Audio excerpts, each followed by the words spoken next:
Welcome back to my channel Shweta's thoughts. ఈరోజు మనం super tasty chicken గ్రేవీని restaurant స్టైల్లో పర్ఫెక్ట్గా ఇంట్లో ఎలా ప్రిపేర్ చేసుకోవాలో చూద్దాం.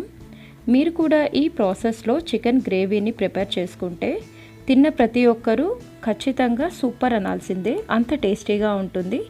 మరి ఎంతో టేస్టీ అయిన చికెన్ గ్రేవీని రెస్టారెంట్ స్టైల్లో ఇంట్లో ఎలా ప్రిపేర్ చేసుకోవాలో చూసేద్దామా.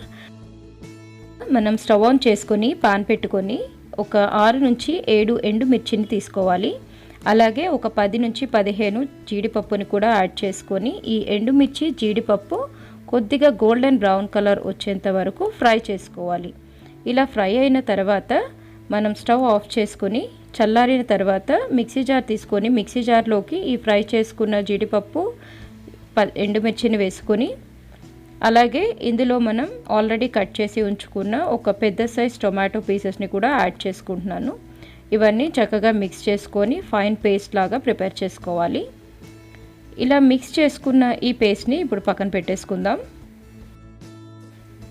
ఇప్పుడు కర్రీ చేసుకోవడానికి స్టవ్ ఆన్ చేసి పాన్ పెట్టుకొని పాన్ హీట్ అయ్యాక ఒక 2 స్పూన్స్ ఆఫ్ ఆయిల్ యాడ్ చేసుకోవాలి. ఆయిల్ హీట్ అయ్యాక ఒక 2 నుంచి 3 పచ్చిమిర్చిని కట్ చేసుకొని పచ్చిమిర్చిని ఆయిల్లో ఫ్రై చేసుకోవాలి.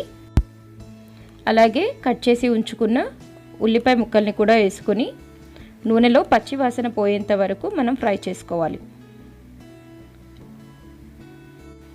చూడండి, మనకి ఉల్లిపాయలు పచ్చిమిర్చి వేగిపోయాయి కదా. సో ఇప్పుడు 1 స్పూన్ ఆఫ్ పసుపుని యాడ్ చేస్తున్నాను. అలాగే ఆల్రెడీ గ్రైండ్ చేసి ఉంచుకున్న అల్లం వెల్లుల్లి పేస్ట్ని కూడా యాడ్ చేస్తాను. ఎప్పుడైనా మనం నాన్ వెజ్ కర్రీస్లోకి ఫ్రెష్గా అప్పటికప్పుడు పేస్ట్ చేసుకున్న అల్లం వెల్లుల్లి పేస్ట్ మాత్రమే వాడాలి.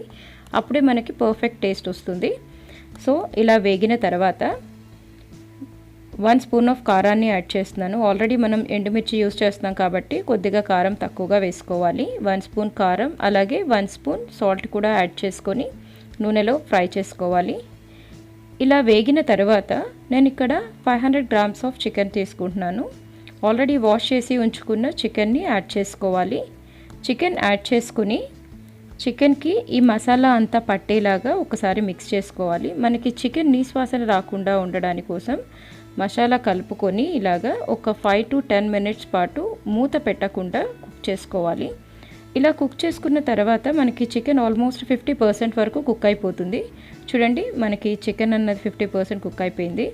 సో ఇప్పుడు మనం ఇందులో ఆల్రెడీ పేస్ట్ చేసి ఉంచుకున్న ఎండుమిర్చి జీడిపప్పు పేస్ట్ని యాడ్ చేసుకోవాలి.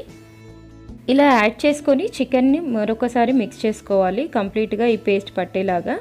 ఇలా మిక్స్ చేసుకున్న తర్వాత ఇప్పుడు ఇందులో మనం 1 కప్ ఆఫ్ వాటర్ని యాడ్ చేసుకోవాలి. 1 కప్ వాటర్ యాడ్ చేసుకొని మరొకసారి మిక్స్ చేసుకోవాలి. ఇప్పుడు మనం టేస్ట్కి తగినంత సాల్ట్ యాడ్ చేసుకోవాలి. నేను 1 స్పూన్ సాల్ట్ యాడ్ చేసుకున్నాను.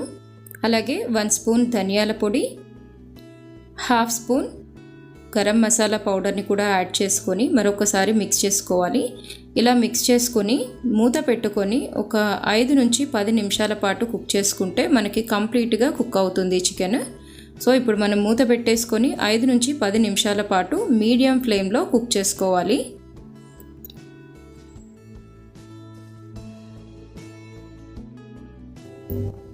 ఫైవ్ మినిట్స్ తర్వాత మనం మూత తీసి చూస్తే మనకి నూనె అన్నది పైన తేలుతుంది, చూసారా?